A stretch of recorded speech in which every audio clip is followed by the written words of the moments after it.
Progress comes slowly to the land in little changes like those you can see in this old street. Telephone wires, electric lamps. The coffee house that once cast its shadow only on donkeys and carts now echoes the motor of a passing car. The public well in the square never runs dry anymore as water bubbles through a pipe from a distant reservoir.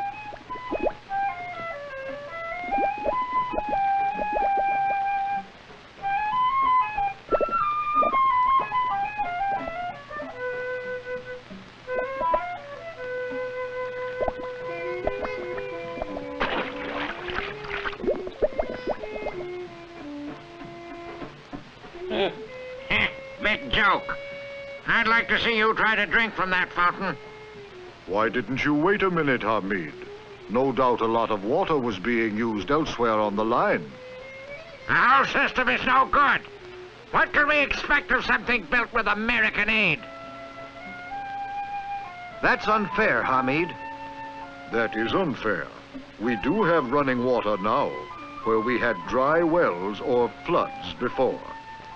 As far as I'm concerned, if the Americans don't come through with more funds to improve what they've done so far, we should turn elsewhere for help. Just like that.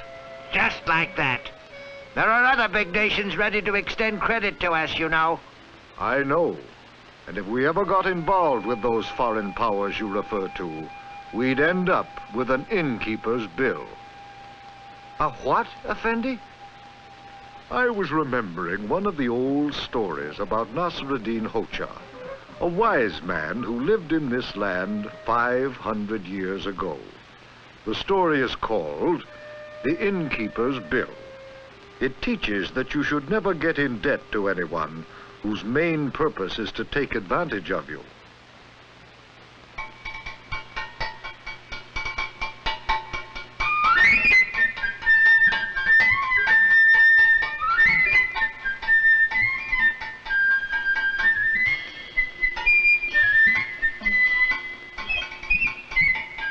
A merchant traveling through the country to sell his wares in a distant place stopped at a roadside inn not far from the Hodja's village.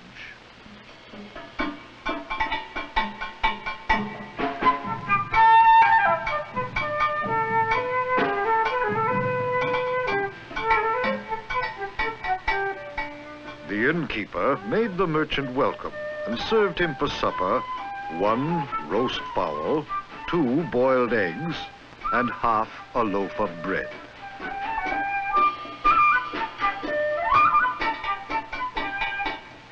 And hay for his donkey.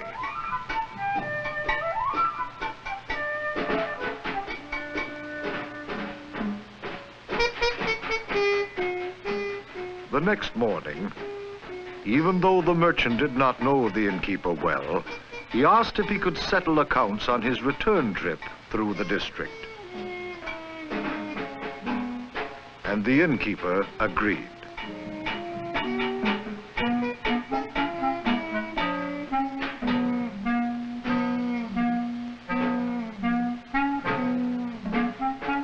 The trip was long and hard for the merchant. 1 month passed, then another. And finally, after 3 months, on his way home, the merchant returned to that same inn near the Hodja's village.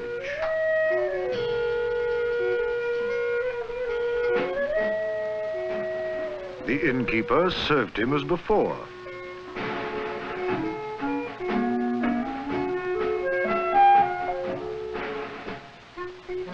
Next morning, as he was leaving, the merchant took out his money bag and called for his bill. The innkeeper smiled. "I'm afraid it's a big bill, but so long as you're not fussy about money, we can easily come to terms. Allowing 100 piastres discount, I think you owe me about 200. 200 piastres? 200? The merchant's first shock at the high total turned to anger as the innkeeper explained his bill. Let us suppose that the chicken you ate 3 months ago and didn't pay for had laid an egg every day. That would make 90 eggs. Oh. If they had been left to hatch, there would have been as many chickens. And these, of course, would have grown up and laid many eggs. I should have had a large poultry yard by now, all from your fowl and eggs. And you can easily figure the hundreds of piastres I would have made from them. Now you complain, even after I allow you a big discount on the cost of all that, and even throw in the food you had last night. You ought to be glad I'm only asking 200 piastres for my loss. The innkeeper's claim was disputed by the merchant, and the case came to court. Before the hearing, the innkeeper had sent a fine, fat goose to the Qadi, and so his charges against the merchant were listened to with favor.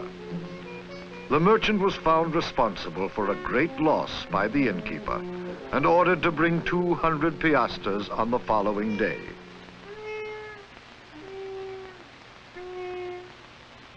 One of the people in the village who heard the merchant's loud wails of unhappiness was Nasr-ed-din Hodja. The Hodja listened carefully and then promised to help. He told the merchant to ask for a 3-day stay of judgment. 3 days later, the merchant, with his precious money bag, faced the Qadi and the innkeeper. But in spite of his promise to help, the Hodja was nowhere to be seen. Finally, the Qadi sent someone to fetch Nasr-ed-din.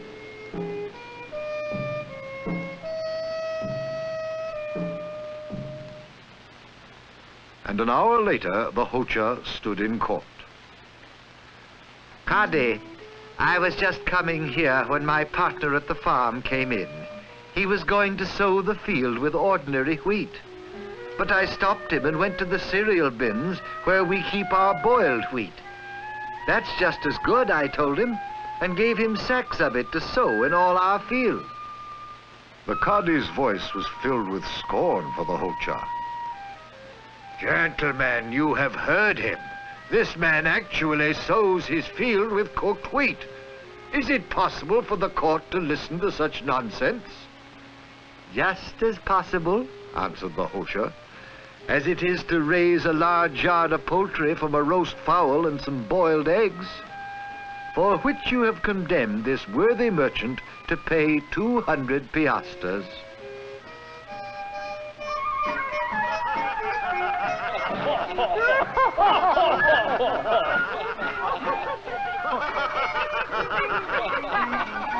And the judgment against the merchant was laughed out of court.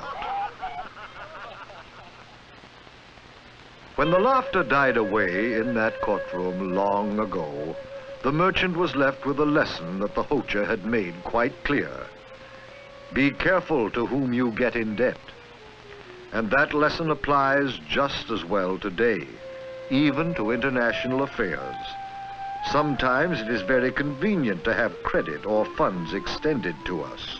It helps bring progress. But at those times, we should be very careful that the country to whom we become indebted is interested in helping us, and not mainly in seeing that we become part of its empire, or in handing us an innkeeper's bill.